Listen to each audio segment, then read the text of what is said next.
everyone, I'm Ayesha. Today I'm going to present a poem written by Emily Dickinson. The title of the poem is Nature, the Gentlest Mother. Nature, the gentlest mother, impatient of no child, the feeblest or the waywardest, her admonition mild. In forest and the hill, by the traveller is heard, restraining rampant squirrel or too impetuous bird.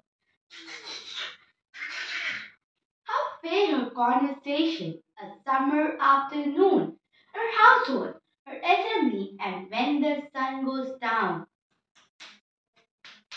her voice among the isles incites the timid prayer of the minutest cricket and the most unworthy flower.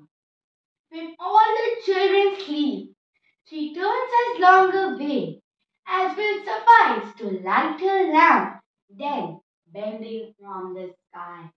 With infinite affection and infinite care, her golden fingers on her lip will silence everywhere. Thank you.